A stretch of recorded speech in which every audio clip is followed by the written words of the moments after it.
2032. Deep in the heart of Slovakia, far from prying eyes, a government lab conducts secret experiments. Experiments meant to control minds. But this time, things go horribly wrong. In a hidden facility, researchers had discovered a new organism, a parasite that could take complete control of its host, accessing memories and manipulating behavior. The scientists believed they could use this organism to control minds, turning ordinary people into perfect agents, controlled through simple electromagnetic pulses. But they didn't anticipate the creature's hunger for control. It wanted more. During a routine test, a host started acting hysterical, violently thrashing and clawing, then lunging at a nearby scientist. In seconds, the parasite spread, sparking an infection that triggered more than just primal instincts.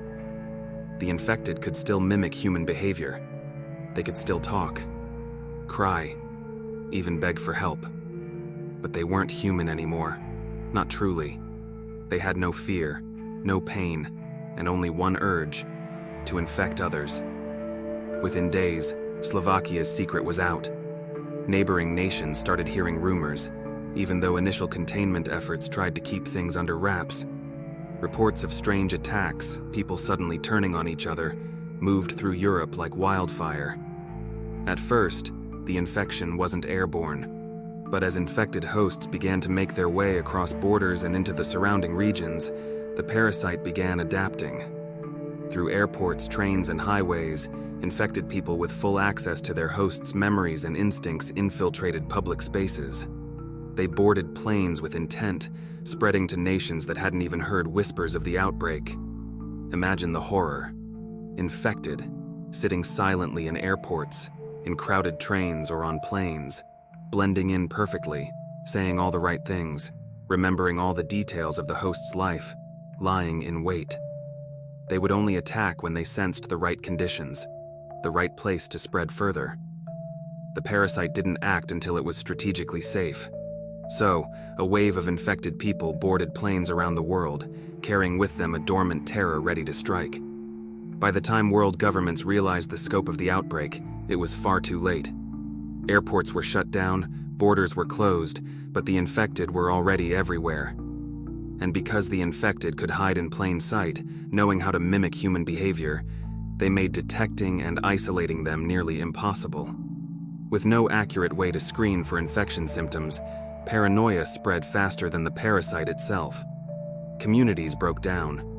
Neighbor turned against neighbor, as everyone wondered who could still be trusted. So here is the survival guide in a world of paranoia and uncertainty. Now imagine, you're one of the last survivors, watching society collapse around you. You have no way to know who is truly human and who might be an infected host hiding in plain sight. To survive in this world, you need to follow these crucial steps.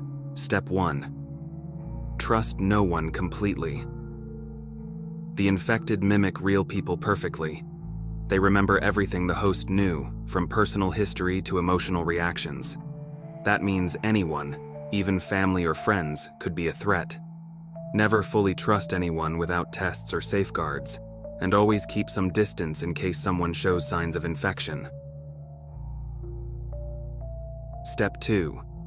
Establish secure protocols. Set up routines and protocols for anyone you meet, even if they're longtime friends or family. Daily checks, secret codes, and signals only known by you and trusted companions can help. But stay vigilant. The parasite's intelligence and access to memories means even these measures might only buy you time. Step 3. Stay mobile in isolated abandoned buildings on the edge of town, far from big cities or high-traffic areas. Make ideal shelters. Move locations regularly to avoid detection, and keep your belongings minimal for fast escapes. Do not stay in one place too long. The infected are stronger and faster, and if they track you, you'll need every advantage to escape. Step 4. Monitor for suspicious behavior. Watch for subtle signs. Infected people mimic human behavior, but they're not perfect.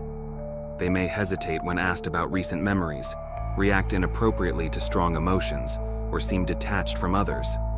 Look out for changes, even small ones, and never ignore red flags. Step 5. Have an exit strategy at all times.